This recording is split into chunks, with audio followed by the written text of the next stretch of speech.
your frequency is what you frequently see. So if you're always operating out of guilt, you're going to attract situations of more guilt. You're going to see that stuff more often. It's the great example of if you go out and buy a blue Honda Accord, next thing you see, as soon as you pull off that lot, there's a blue Honda Accord right there. There's another one right there. And it's like, did all these people buy a Honda Accord because I bought the blue Honda Accord, or did they have these before? Because I never saw them before, but they're there now, right? Ed Milet talks about this refers to this as your reticular activating system. But essentially, the things that you focus on the most, you're going to see and attract into your life. So if you're operating from a place of abundance, you're going to attract abundance into your life of love, of money, of whatever you want it to be. Welcome to the Fitness CEO Podcast, a show dedicated to helping fitness entrepreneurs launch and grow successful gyms. Here's your host, Bryce Henson.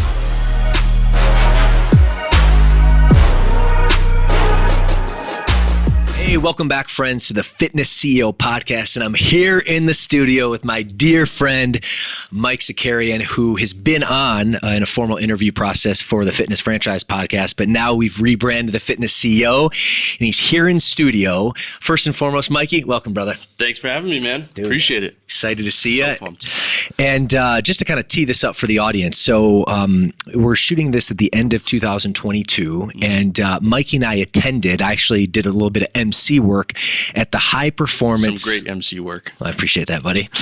The High Performance Summit that was put on by Bedros, who is the co-founder of this or podcast co-host, who's also your uncle. And I love the fact that you're such a humble guy and you have a titan of industry that you've been learning for 3 decades, and so humble that you never say it. So I'm going to say that. Appreciate it. And in addition to a business partner of his, Wes Watson. And for those of you who don't know Wes, he's going to be actually on an episode that drops very soon in January of this coming year. And man, both of those guys are titans of industry. Wes spent 10 years in the state penitentiary, and I want to allow you, Mike, to provide a little bit more insights from your lens as well. But basically, to preface this, after that summit, I asked Mike to basically provide some takeaways in a presentation format for our Fit Body Elite Mastermind. Our Elite Mastermind is a high-level coaching program specifically for leadership and business growth development.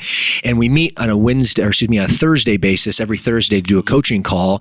And just in terms of our dialogue, I know you had some massive takeaways from the event. And what I did is I asked you to present to our mastermind, and the mastermind was blown away. Literally, like for weeks afterwards, they were talking about, the value that you provided. So I thought it was really awesome and a great opportunity for our Fitness CEO Podcast audience to bring you in the studio and just to really riff and be able to provide those takeaways. So welcome to the show, my friend. Absolutely, man. I appreciate you having me back. And I want to say one more time, like it was a Bedros, Wes Watson event, but this guy headlined and he freaking brought the house down and started it with intention and fire, and that's what you do with everything you do. So no surprise there. But dude, man, it was really such a great event, and I was grateful to be a part of it. The biggest thing that I took away, though, was really that it prompted a lot of self-reflection in myself. And I think that when you look at any piece of content, if it prompts you to look at your life and your beliefs and circumstances in a different way and really just to view things from a different perspective, a different way, I think that's the most value you can actually get from any content, right? Totally. Like the tactical stuff is great. Like, hey, go and do this X thing.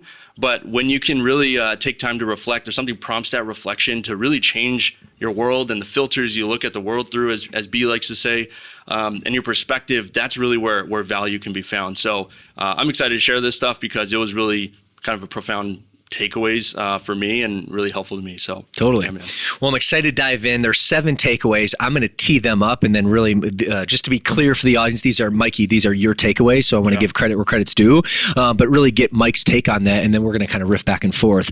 Again, for those of viewers, B clearly. For you, if you don't know Wes Watson, he's going to be on this show. His handle, I think, is Watson Fit. Definitely highly encourage you to check him out. Incredible mindset. He has a very strong personality. So viewer, be warned.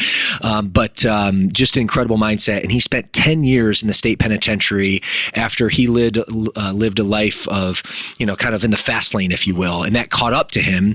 And unfortunately, where most people go south is, they get caught up with the law and then things go really south. And they basically, it's a spiral situation that repeats. Fortunately for Wes, about year 3 inside the San Diego State Penitentiary, he kind of had this like aha awakening, a moment. And he really realized that if it has to be, it's up to me. Yep. And I'm the reason that I got myself in this place. It's not because of this person or that person or pointing fingers like most people do. It actually is because of me. I got myself in here. So it's ultimately up to me to get myself out. And when I do get out, live a way better life and be able to give back to humanity. So I think that's a good context to lay the foundation. And then Mike, I would love to hear some of your feedback as we go through as well from your lens. But diving in, the first takeaway that I have on my sheet here is to create yourself and be good at being you first. So talk to me, man. Yeah, absolutely, man. So this again was the piece that prompted self-reflection. It's my number one takeaway for a reason. And one of the things that Wes said was, you want all of the external stuff. You want more money. You want a great business. You want awesome relationships.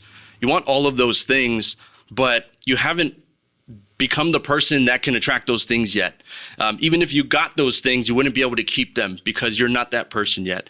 And that was just huge for me. And that again prompted that for me to look at, what are my beliefs? What is my identity? How do I see myself? How does the world see me? My thoughts, my beliefs, my energy, the input that I take, all of that stuff. And one of the things that he mentioned too was to really just create the person that you most admire and be that person. So as I'm thinking about this, I'm like, really, there's 2 things you need to do. And I want to lay the foundation here as well on this, is that, we think that we are people, a lot of people think that they're a certain way by nature, right? Mm-hmm. There's nature and there's nurture. Nature is, I'm born this way. Nurture is, I can develop based on my input, the people I'm around, the thoughts and the actions that I take, right? And part of you is nurture, for sure. But a big part, and I think people fail to put enough emphasis on this, is that you can actually create the identity you want. You can actually create and become the person that you want to be. You just have to do 2 things. Number one, you have to make the decision, right? You have to say and get clear on this, and this is actually kind of my second point, but get clear on who is the person I want to become, right? Like, what does that person do? What do they think? What kind of friends do they have? What do they watch? What do they listen to? Like, those are the things. That's number one. You have to make that decision. So for me, and to kind of put an example around this, for me, lately I've been thinking about, what do I want my identity to be? What do I want to be known for? And I think the thing that makes me feel the best in my life is knowing that I can give value to other people. Mm-hmm. And a lot of the people that I associate with and hang around, they have that same identity and they want to align with that. But that's been big for me. So I made the decision that I'm going to be a person of value. I'm going to give value whenever and wherever I can. If it's meeting somebody on the street, if it's in a conversation with a client, a team member, on podcasts like this, on my social media, which I do not like to be on. Like, natural me is introvert, but I want to be a person of value. And that means that I needed to do number 2. Number 1 was that decision. Number 2 is take the actions that support that decision, right?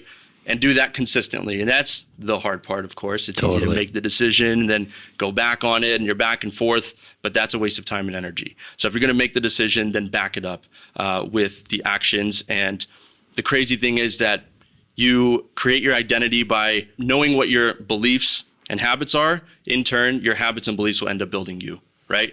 So they work together. They work together. Yeah. But you have to decide, what are the beliefs and habits that I want? And then consistently execute on those, and those beliefs and habits will end up building you over time. So that's really what I took away from, and that's why it says create yourself and be good at being yourself first, because then you can be that person, and now you can attract the great business, the awesome relationships, all the things that you want in life, and you can actually keep them when you get them. So, dude, so much value there. And I think it starts with you, right? Like, and people are always trying to figure out and control the external forces. But when you start controlling the internal forces, guess what? Good things happen. And I love your takeaway and just really reinforcing what Wes said. He's like, imagine who you needed to be a role model or who you needed to look up to when you were younger, and be that person. And once you be that person, then beautiful fruitfulness and success will come to your life. Absolutely. And I think that's an incredible takeaway. One of the other things that you just said that I just really resonated with about, being a person of, I guess, value. But one of the things that you touched upon was that if you are not going to be this person, let me actually rephrase this. It was something along the lines of becoming, like, changing your identity and taking a step back. There's a lot of studies out there that someone who wins the lottery, they actually, within a very short period of time, they become bankrupt and broke again. Yeah. And really the difference, and the reason that is because there's a difference between being poor and there's a difference between being broke, okay? Yep. Being broke is a temporary state. Being poor is a state of mind. Right. So if you have someone who's poor, who's also broke, but then temporarily gets a lot of money, that person is still poor and ultimately will lose that money quickly. The opposite is also true. So I like that, lottery analogy, because that's something that we can all kind of understand, because it's very, very well known at this point that it's actually more of a curse than it is a blessing to win the lottery, because unfortunately most people playing the lottery are poor mindset and they're just hoping for that external win. Dude, that's gold right there. And it's something like 80-something%. Like it's a high number. Yeah. Yeah. Their identity is just not that of a person who has that type of money and can keep that type of money. That's simply it, right? So it starts with, absolutely, changing yourself, creating yourself, being the person that you want to be. Boom. Takeaway number 1. Yeah. All right, my friend, your takeaway number 2, and I love this and I have some thoughts as well, but create clarity. So talk to me. Yeah, man. So this kind of feeds off of or comes off of the number 1 thing, which is creating yourself. But this is really just creating clarity in terms of your purpose and what you want to do. So it goes back to that point number 1 of making the decision. And in order to make the decision, though, you have to get clear on, like, what do I want from my life? What kind of relationships do I want? Business do I want? You have to ask yourself those questions and be open to different answers, right? Like, don't let your ego come in and pride block you from answering these. Like, truly, what do you want from life? What do you want from your business, your relationships? Do you want a family? Do you want kids? Like, you need to know those things so that you can create that path for yourself. And I think where people struggle the most is because they're trying to achieve a goal that they haven't really defined yet. Like, they don't really know what they want, but they are kind of over there. It's like saying, like, I'm gonna go to a certain city, but I'm gonna just, like, kind of drive in that direction. I don't know, like, how to get there, what I'm gonna do, but I'm kind of just gonna drive in that direction and see what happens. Kind of like my analogy, people say, like, I want to make more money. Well, what does that really mean? If I gave you 50 more cents, guess what? You make more money, but that's probably not the goal that you're looking for. Mm-hmm. So you need to take a step back and actually get clear on you first. Absolutely. On that note, Mikey, I love this because it's also a definition of leadership, which we're both students of. And I developed this framework I call the 5 C's of leadership. Clarity is number 1. Courage is number 2. Connection is number 3. Communication is number 4. And then consistency is number 5. Yep. But really, if you uncover the foundation, it starts number 1 with clarity. You can't lead other people, but most importantly, you can't lead yourself if you're not clear. So I think just really from your lens, I want to reignite and reinforce that clarity is just so critical. Absolutely, man. It's huge. And then once you have that clarity, once you understand those things, and I think clarity is really built in one way. And it needs to be in a place where there's no distractions. And this goes back to Wes's scenario, right? Like, he was in prison for 10 years. A couple of those years he spent in solitary confinement, which means he has no access to the outside world at all. Mm-hmm. And, according to, like, the way he lays things out, he found a way, but he didn't have access to anything. He had himself and his thoughts, day in and day out, mm-hmm. night and day. Over and over. And the only thing you can do in that situation is start to question your beliefs, question your identity, think about those things, and then start to truly ask the meaningful questions of, where do I want to go? What life do I want to build? And that's what he did in prison. And he says this, the first few years he kind of spent getting into prison life and, just the day-to-day. And then he had a turning point where he realized that, like you said, he wants to get out of here a better person. When he gets out, he wants to be a better person and a different person at that.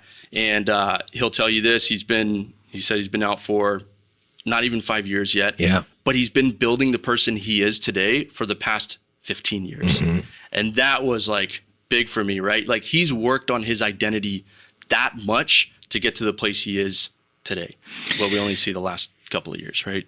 Totally. To put a bow on this number 2, and you mentioned that's how Wes got clarity, but what would you recommend to the average viewer who is like, all right, cool, I got it. Like, I want to be a better leader, better role model. I need to get clear. How do I do that? Give me 1 or 2 action steps that you would recommend to someone listening right now. Number 1, go to a place with no distractions. Like, there's no phone, there's no outside people. Like, shoot, go get a cabin in the mountains if you need to, but get to a place where there's no distractions. You don't have Wi-Fi. You don't have anything else to bother you except just be with yourself. That's number 1. Number 2 is start asking yourself the hard questions. I mean, list out the different areas of your life, your family, your friend relationships, your colleagues, your business, finances, all of that stuff. And just start writing out, like, what do you want that to look like? Just write. Just start writing, like, all the thoughts in your head pertaining to that area. Just start writing that stuff down. And once you start doing that, the ball will start rolling, and you'll start to create more and more clarity. And then you can make the decision from there. Totally. That's first step. That's it. Yeah. That's it. All right. That is number 2. Looking ahead to takeaway number 3 from your lens, have a simplified life. Talk to me, my friend. Yeah, man. So this was huge, and I came back. This was the first thing I told Marlene, my wife, when we got back from the High Performance Summit. I told her, I was like, man, it's so interesting. Like, Wes looks at things like for example, there was a guy that came on stage, and he's like, man, I just can't stop eating. He's like, I'm killing myself with food. Like, I can't, I'm overeating all the time. I'm falling into these like funks, and like every scenario and situation, circumstance in my life is solved with food. I just keep like eating, and I'm killing myself with food. I don't know what to do. And Wes looked at him like, food? Like, food is the thing? Like, there's people dying of hunger across the world, but food is the thing that you choose as your vice? Like, and maybe that, I don't know if that's the greatest example, but really what he's saying there is like, that there's no reason for food or something so simple to be your vice. Like, we're overcomplicating a simple thing, right? And that was the beauty and the clarity that he gained in prison. And I know his maybe feedback is not for everybody to go to prison to do this, but he was able to create clarity for himself and create contrast between the world that we live in now with all the distractions. There's fast food, there's our phones, there's all the notifications. There's so many things that we could be doing that can take our time and energy.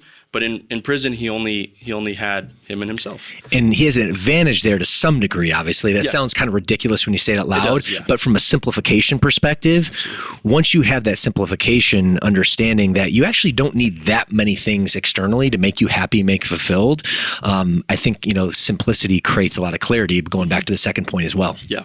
Yeah, so it just created contrast for him. He understands what life is like outside of prison. Then he went to prison, and he came back out, and he was like, holy crap, I was able to survive and thrive and create a new version of myself, an upgraded, not even a 2.0, a 3.0 version of himself without all of these distractions. It's like, I don't need that stuff. Yeah. Right. So yeah, that was big. Interesting on that point too. And another kind of angle on this, to put a bow on this particular point, but I was watching a podcast with actually Alex Hormozi, which we have many mutual friends in common. To see his growth has been incredible, and what he did recently. And I've seen this from like Steve Jobs and Mark Zuckerberg, where they have a very plain wardrobe, but literally Alex has 10 shirts and 3 pairs of pants, and that's what he rotates, right? Yeah. And that's just one little example of many things you can do in your life to create simplicity.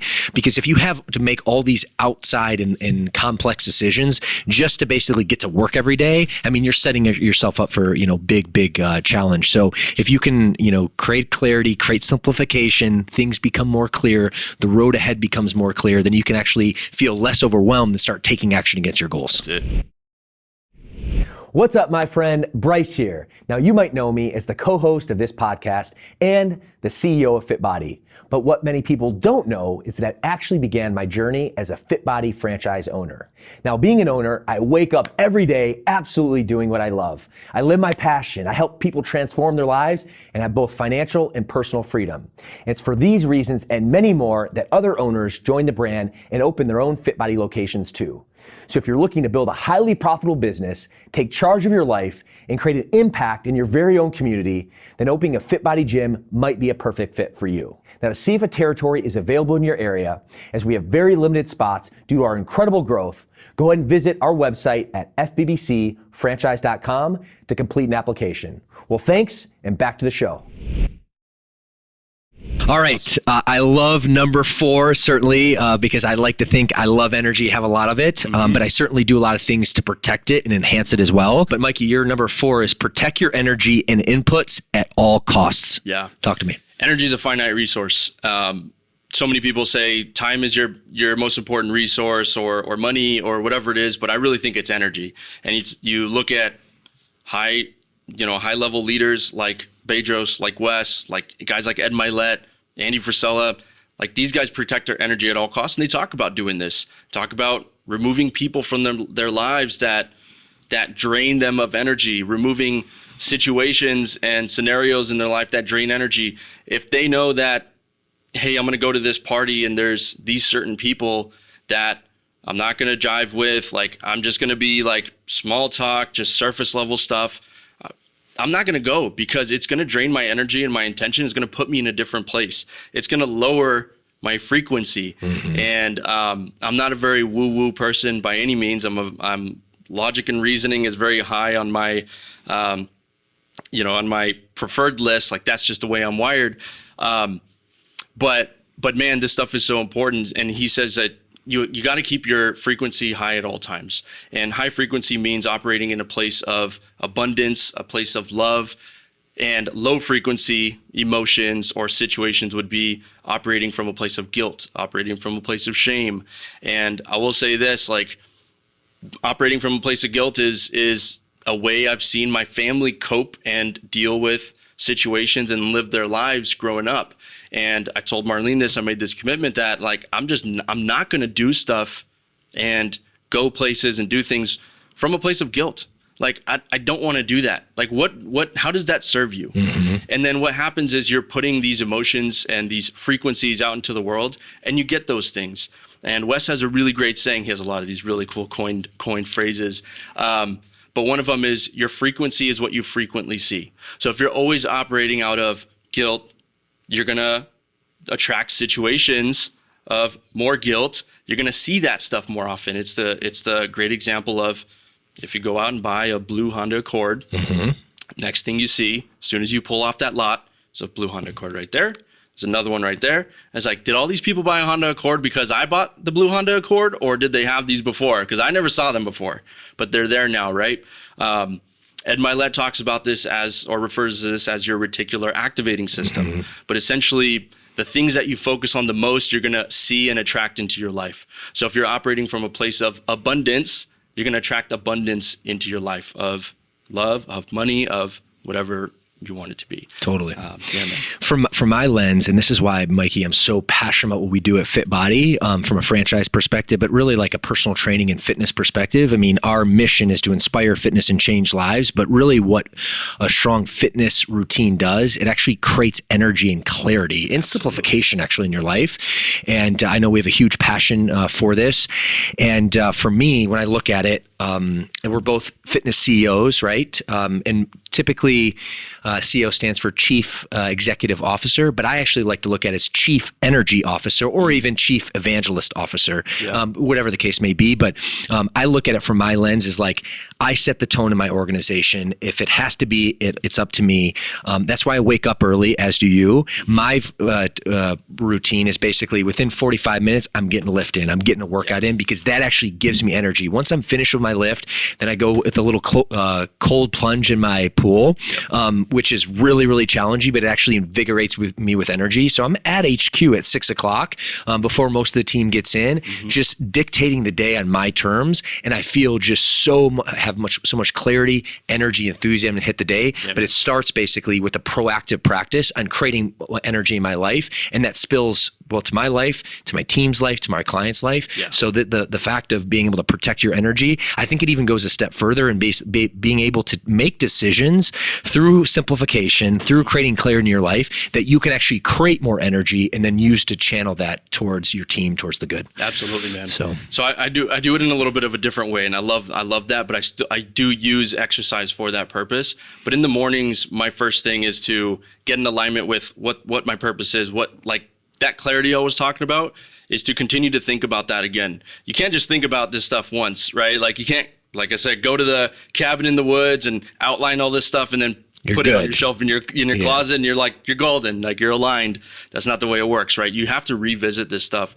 And that's what I do in the mornings. I revisit it. That's what gives me energy. That's what shows me, all right, this is where I need to go. And what actions today are going to move me closest to that as quickly as possible.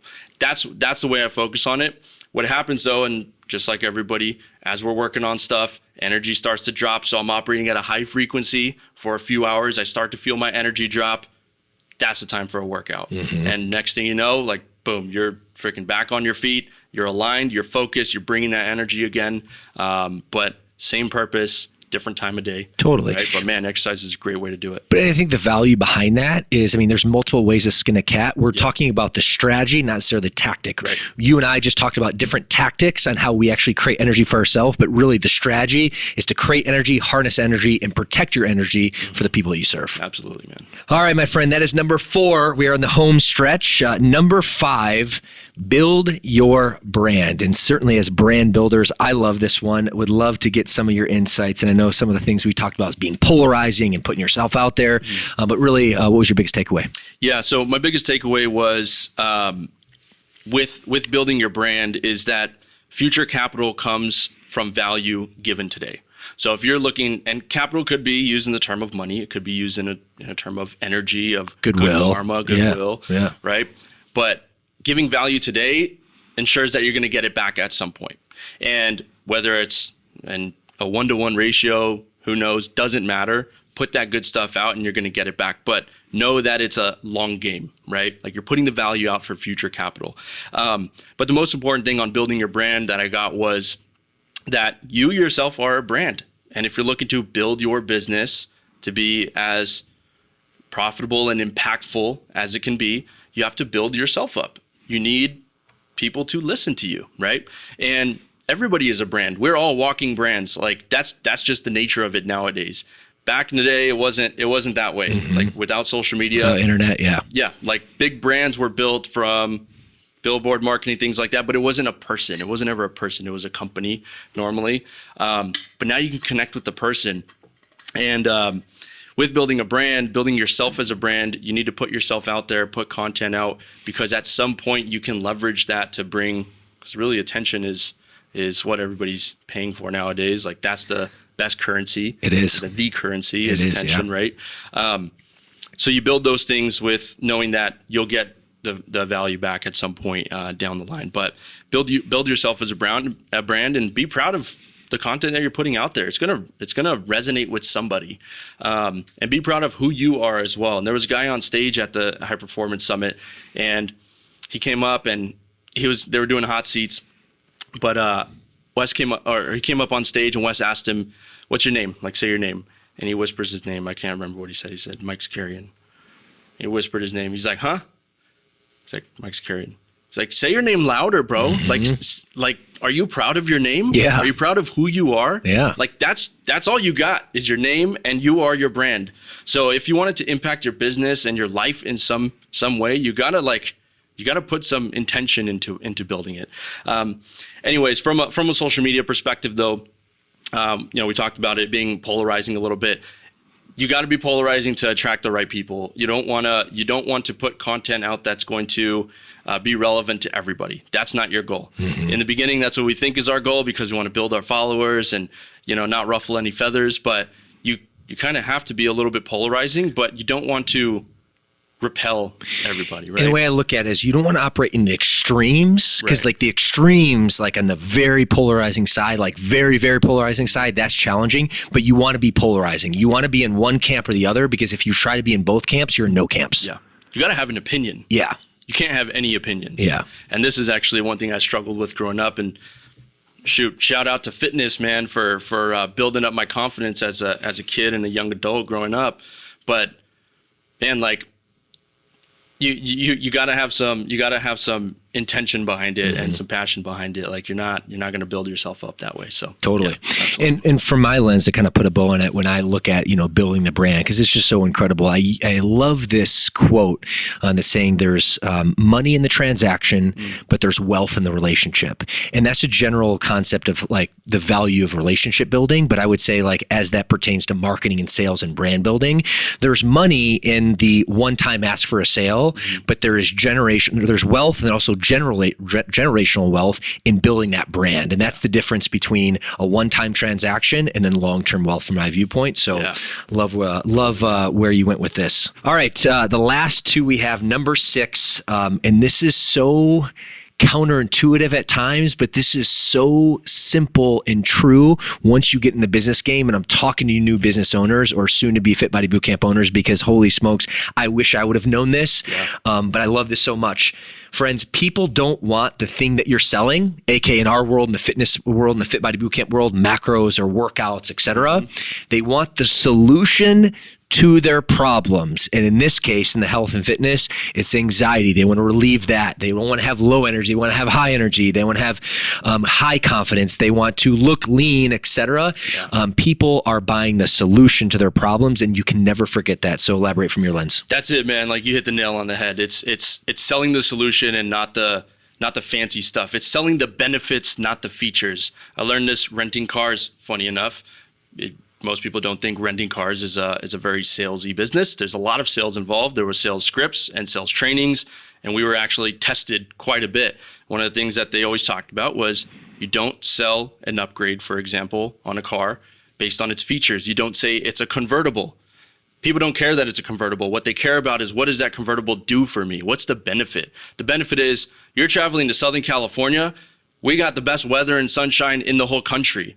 You're going to be able to have the top down and the sun rays on you, feeling warm. Like that's what you want as you're driving up and down the coast, right? It's not the convertible. It's the benefit. It's the experience. It's the experience, man. Like that's what drives people. It's the emotion attached to the experience that you sell with. So with that said, in the fitness space, people think, and sometimes they'll come up to you and tell you that, right? Like they'll tell you, hey, I'm looking for a program that, gives me my macros and like great workouts. I'm looking for a 30-minute workout, not a 45-minute workout. Some clients will even come up and say that, or even that, hey, I want to lose 20 pounds. But those are all features of a program. Those are not benefits. The benefits are all the things that you listed. So totally. Absolutely. The one other analogy, and I was on a sales training call with one of our franchise partners within the brand, and good intention, but he was actually on a UTP sales call, was selling the features, not the benefits. And I took a step back, actually, and it was a coaching moment, and I said, okay, like say you want to go to Hawaii, and this is kind of a similar, but not exactly spot on, but a similar analogy that you mentioned. Say you want to go to a trip to Hawaii. Now, if you're selling that person the trip, are you going to talk about the baggage claim and the lines at security and the TSA and LAX and what a zoo it is?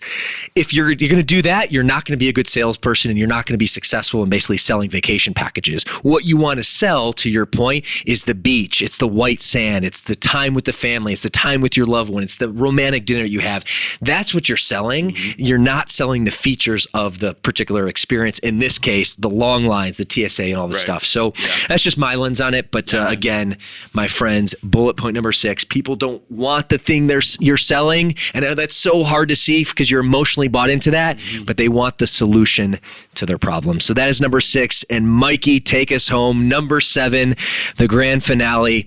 People buy when value exceeds costs, and your job is to show them the value. Boom. That's it. This was one of the value bombs that B dropped on stage. She was talking about sales, of course, same with the last bullet point here, but your job is to show them value. If you're not going to make a sale or convert a client to a member or whatever the situation is, you're not going to make that sale without showing them the value. And the value lies in you being able to solve their problem. It goes back to number 6. They're connected, right? So value is built in finding their why. It's finding out what keeps them up at night. What are they struggling with most? Finding what that is, and then you can show them that you understand You have clients just like them because you do, right? You've helped people just like them. And then you can present the solution to their problem. That's really it. But you can only do that when you show them enough value. So, but people buy when value exceeds cost, man. And it's your job to show them the value. Boom. That's it. I don't know if I can elaborate any more on the beautiful articulation that you just laid down. Mikey, man, this has been awesome. Really appreciate you having you back in the show. Appreciate you having me, man.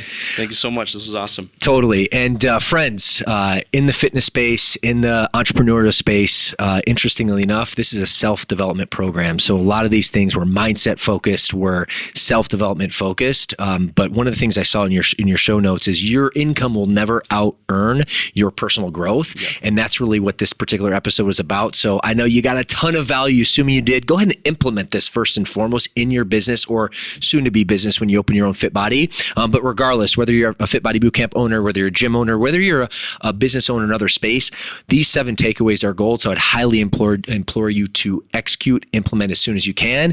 And assuming that you got value, go ahead and give us a like, subscribe on YouTube, write us an awesome review on iTunes. But more importantly yet, write the biggest takeaway and also the takeaway that you've engaged and actually implemented. We'd love to stay in touch with you on the comments. So, Mikey, my friend, appreciate you having you back, my buddy. Appreciate you, man. Thank you so much. All right, guys, we'll see you in the next episode.